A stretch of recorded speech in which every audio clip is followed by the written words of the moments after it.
Hello বন্ধুরা, আজকে আমরা পাঠশালাতে ইংরেজির আরও একটি সহজ বিষয় সম্পর্কে আলোচনা করব। বিষয়টি হচ্ছে আর্টিকেলস। আমরা প্রথমেই একটু জেনে নেই যে আর্টিকেলস আসলে কেন পড়তে হবে। যদিও বলার প্রয়োজন নেই, কারণ আমরা সবাই জানি কম বেশি সব ধরনের কম্পিটিটিভ এক্সামেই কিন্তু আমাদেরকে আর্টিকেলস সম্পর্কিত কোয়েশ্চেনগুলোর অ্যান্সার করতে হয়। কিন্তু যেটা হয় যে বিষয়টা অনেক বেশি সহজ হওয়ার কারণে আমরা আসলে আর্টিকেলস কেন পড়ব এই বিষয়টার খুব বেশি গুরুত্ব হয়তোবা অনুভব করতে পারি না।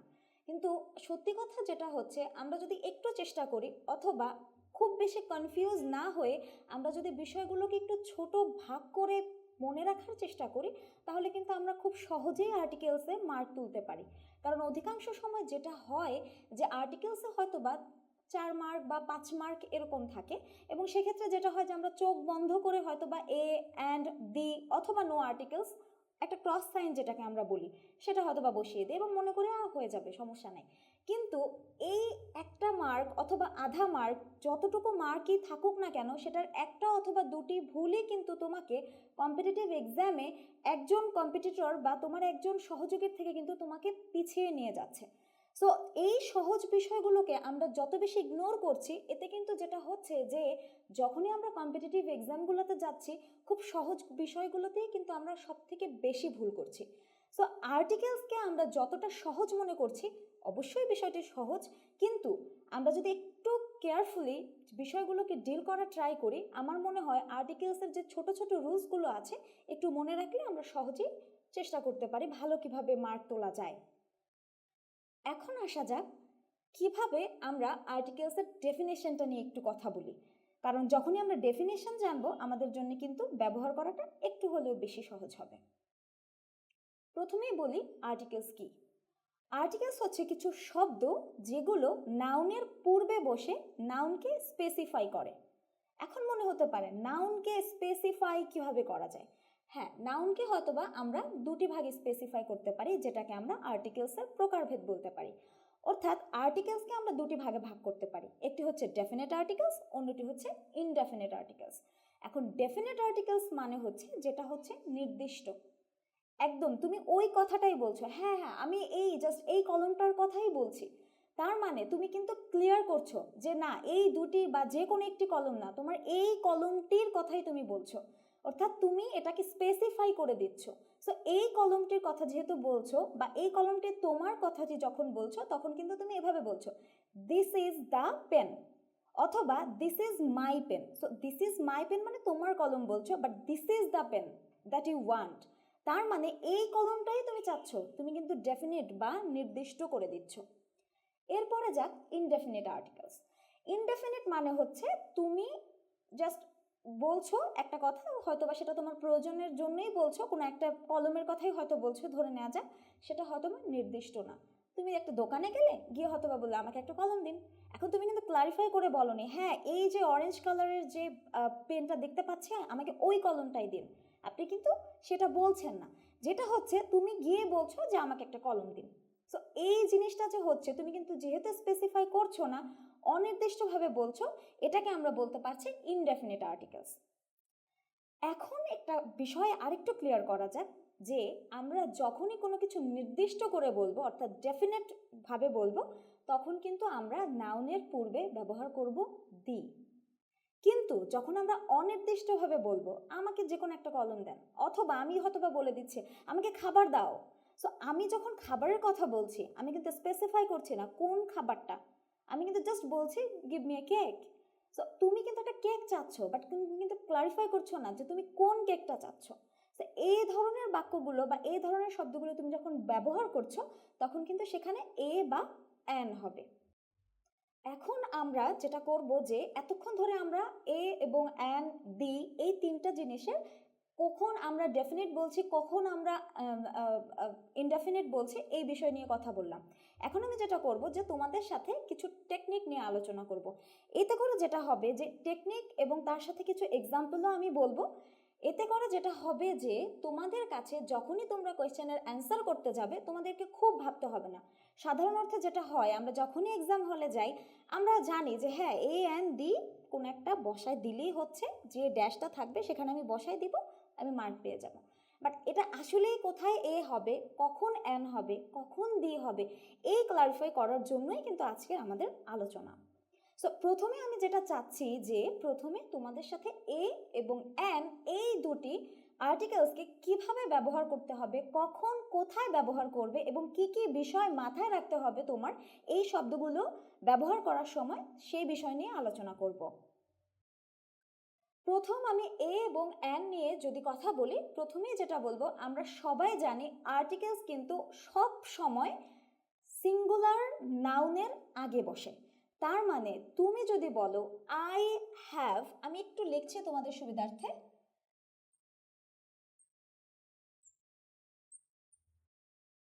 Dash pen.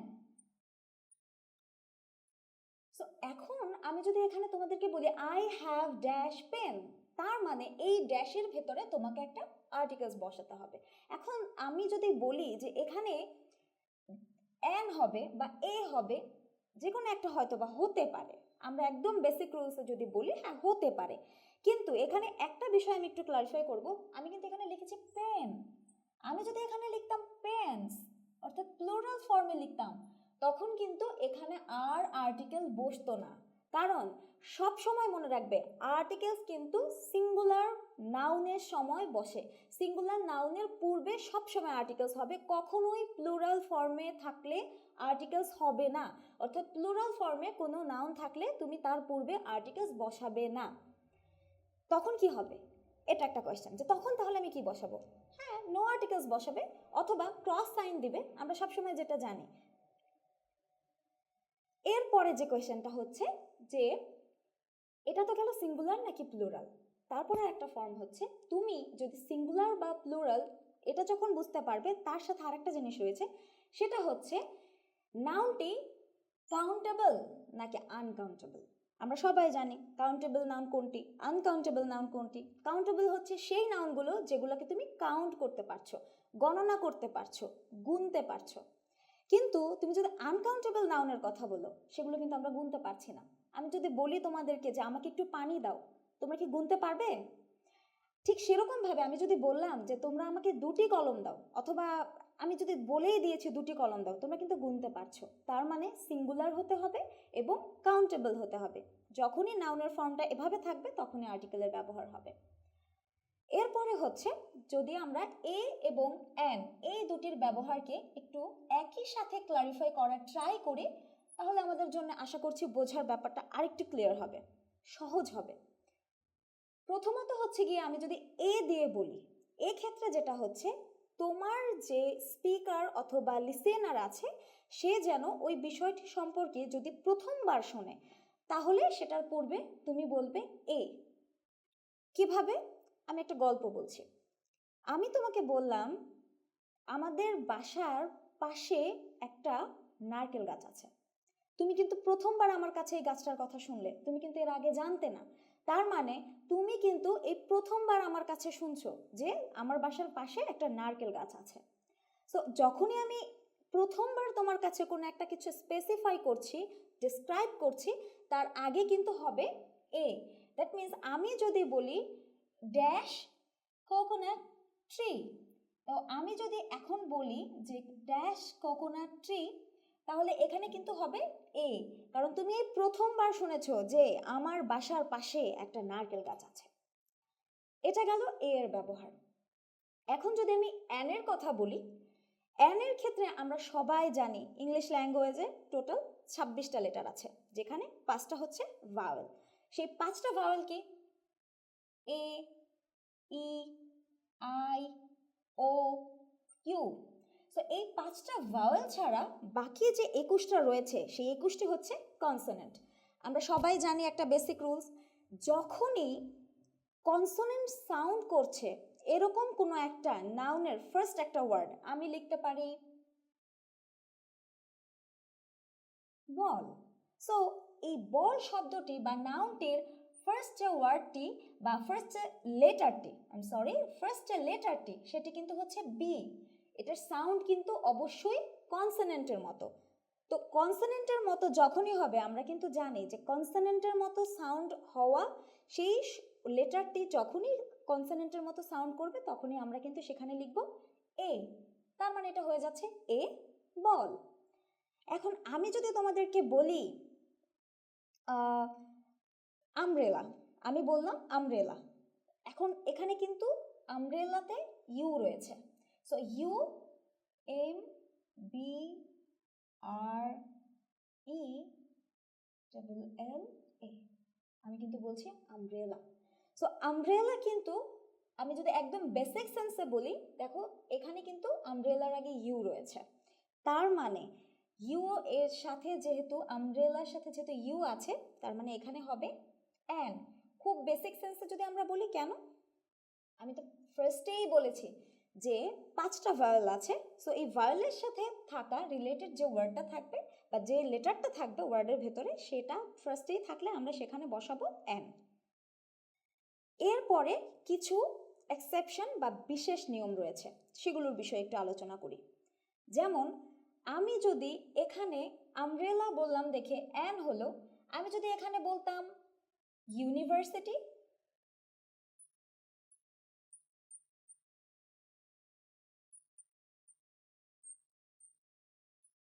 তখন তোমরা কি বলতে? অথবা আমি যদি বলতাম ইউনিটি,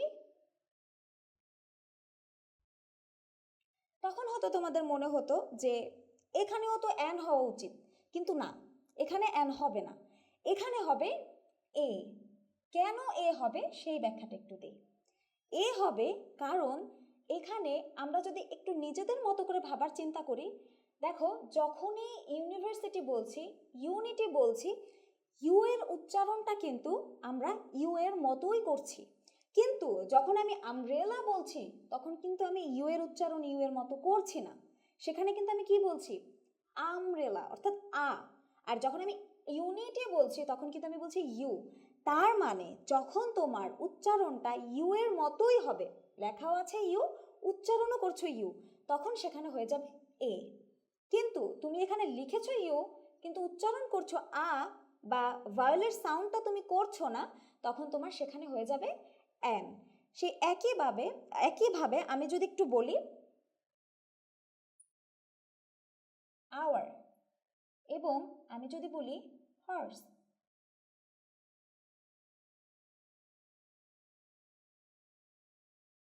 এখন যদি আমি বলি তাহলে কি উচ্চারণ হবে? এখানে আমি আওয়ার বলছি, হর্স বলছি, তাহলে আওয়ারের আগে কি হবে? যেহেতু এখানে আওয়ার বলছি আমি, তার মানে উচ্চারণটা কিন্তু আ অর্থাৎ এর মতো হচ্ছে, অর্থাৎ ভাওয়েল। তার মানে আওয়ারের আগে আমি অবশ্যই বসাবো অ্যান, এবং যেখানে আমি হর্স বলছি সেখানে কিন্তু আমি উচ্চারণটা হ বলছি, অর্থাৎ ভাওয়েলের মতো আসছে না, তো এখানে কিন্তু হবে এ।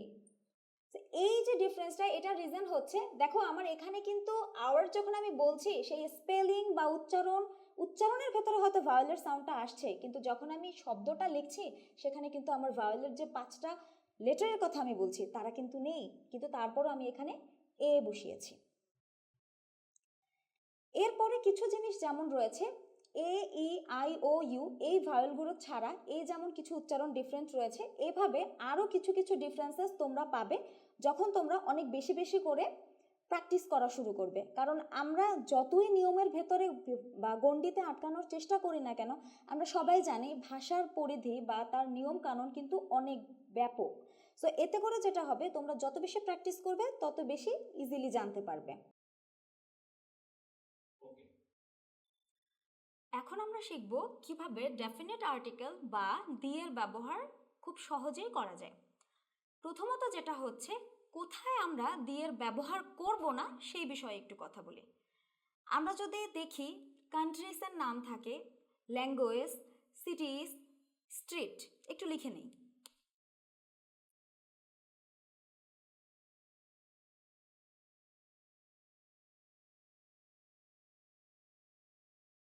কান্ট্রিজ,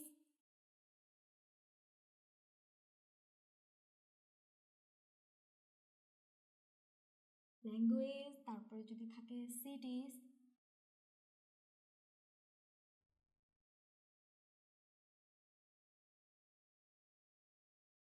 কান্ট্রিজ, ল্যাঙ্গুয়েজ, সিটিজ, তারপরে স্ট্রিটস, এই ধরনের যে নামগুলো থাকবে সেগুলোর আগে কখনো দি হবে না। যেমন কান্ট্রিজের কথা যদি আমরা বলি, দি বাংলাদেশ, দি ইন্ডিয়া, এগুলো হবে না। তবে এক্ষেত্রে কিছু ব্যতিক্রম রয়েছে। যেমন আমরা যদি বলি দি ইউএসএ অথবা ইউনাইটেড স্টেটস অফ আমেরিকা, তার মানে এখানে কিছু কালেকশন অফ স্টেটসকে বোঝাচ্ছে। যখনই কিছু কালেকশন অফ স্টেটসকে বোঝাবে তখনই আমরা লিখব দি। সেক্ষেত্রে আমাদের এক্সেপশনটা হতে পারে দি ইউএসএ। এরপরে বলা হয়েছে ল্যাঙ্গুয়েজ। আমরা কিন্তু কখনোই বলবো না দি ইংলিশ অথবা দি বেঙ্গলি, এর আগে কখনোই দি হবে না। তারপরে রয়েছে সিটিস। আমরা যদি বড় বড় শহরের কথা বলি, মুম্বাই, দিল্লি, ঢাকা, চিটাগং, এর আগে কখনোই দি বসবে না। তারপরে রয়েছে স্ট্রিটস। আমরা কিছু পপুলার স্ট্রিটস থাকে, সেগুলোর ঠিকানা হয়তো বা কখনো অ্যাড্রেস লেখার ক্ষেত্রে ব্যবহার করতে পারি, সেখানেও আমরা দি বলবো না। এরপরে হচ্ছে কোথায় আসলে দি এর ব্যবহার হবে। দি এর ব্যবহার হবে, প্রথমেই যেহেতু বলেছি, দি এর ব্যবহার হবে স্পেসিফিক কিছু ক্ষেত্রে, অর্থাৎ তুমি স্পেসিফাই করে দিচ্ছ, একদমই আলাদা করে দিচ্ছ যে হ্যাঁ আলাদা কিছু একটার কথা আমি বলছি, ইন জেনারেল আমি বলছি না। যেমন আমরা যদি বলি হোলি কোরআন, তার মানে হোলি যেসব বুকগুলো রয়েছে সেগুলোর আগে অবশ্যই দি হবে। এরপরে আমি যদি বলি কোনো ক্লাস বোঝানোর ক্ষেত্রে, যেমন আমি বললাম দি ডঙ্কি, তার মানে ডঙ্কি বা দি কাউ এর মাধ্যমে আমি পুরো কাউয়ের ক্লাসিফিকেশন বা জাতিকে বোঝানোর চেষ্টা করছি, ক্লাসকে বোঝানোর চেষ্টা করছি। যদি এরকম হয় সেক্ষেত্রে তোমার দি বসবে। কিন্তু যদি তুমি ব্যক্তির ক্ষেত্রে বলো তখন কিন্তু দি ম্যান, দি ওম্যান, এরকমভাবে অর্থাৎ ক্লাস বোঝানোর ক্ষেত্রে তখন কিন্তু বলবে ওমেন, ও ম্যান বলবে অথবা ম্যান বলবে, কখনোই দি ব্যবহার করবে না। এরপরে হচ্ছে যখন তুমি এমন একটি বিষয় নিয়ে কথা বলছো যেটা হয়তোবা দুজনেই জানছে, তুমি এবং তোমার বন্ধু দুজনেই আগামীকালকে স্কুলে যাবে, এই বিষয়টা কিন্তু তুমিও জানছো, তোমার বন্ধুও জানছে, তার মানে লিসেনার এবং স্পিকার দুজনেই বিষয়টা সম্পর্কে অবগত আছে। যখনই এরকম হবে সেক্ষেত্রে তুমি দি এর ব্যবহার করতে পারছো। এরপরে হচ্ছে অধিকাংশ ক্ষেত্রে যেটা হয় যে খুব স্মল কিছু কান্ট্রি থাকে, কিছু আইল্যান্ড নিয়ে গঠিত কিছু কান্ট্রি থাকে, যেমন ফিলিপিন। আমি যদি এ ধরনের ছোট কিছু কান্ট্রির কথা বলি সেক্ষেত্রে কিন্তু আমি দি বসাবো। এখন বলতে পারো জাপান, জাপানও তো দ্বীপ নিয়ে বা কিছু ছোট ছোট দ্বীপ নিয়ে হয়তো বা গঠিত হয়েছে, কিন্তু জাপানের আগে অবশ্যই দি বসবে না, কারণ জাপান হয়তো বা আইল্যান্ড ওরকম টাইপের হয়তো বা কান্ট্রি হতে পারে, কিন্তু জাপান অবশ্যই সাইজে অনেক বড়, সেটা অবশ্যই ফিলিপিনের মতো ছোট না। সো সেই ক্ষেত্রে তোমার দি বসবে ফিলিপিনের আগে, জাপানের আগে না। এখন যদি আমরা আর্টিকেলসের কিছু সাজেশন বা নিজেদের মতো করে আলোচনার পরে যদি বলতে পারি, সেটা হচ্ছে যখনই তুমি এ অ্যান দি অথবা নো আর্টিকেলস এই জিনিসগুলো ব্যবহার করতে যাবে, অবশ্যই ব্যবহার করার আগে যে ড্যাশ বা খালি ঘর দেয়া থাকবে, তারপরে যে নাউনটি রয়েছে সেটি এতক্ষণ ধরে আমরা যা ডিসকাস করলাম তার কোনটির আন্ডারে পড়ছে এবং সেটার উপরে বেসিস করে তুমি কোন আর্টিকেলটি বসাবে সেটি ক্লারিফাই করতে হবে। এবং এটি ক্লারিফাই করা তখনই সহজ হবে তোমার জন্য যখন তুমি অনেক বেশি বেশি প্র্যাকটিস করবে, অনেক বেশি বেশি করে বোঝার চেষ্টা করবে এবং একটু মেমোরাইজ করার ট্রাই করবে। কারণ বেসিক কিছু রুলস যেগুলো আজকে আমরা ডিসকাস করলাম, আশা করছি এরপরে তোমাদের কাছে আর্টিকেলসের যে টপিকটি রয়েছে সেটি অনেক বেশি সহজ হয়ে গিয়েছে। সকলকে ধন্যবাদ।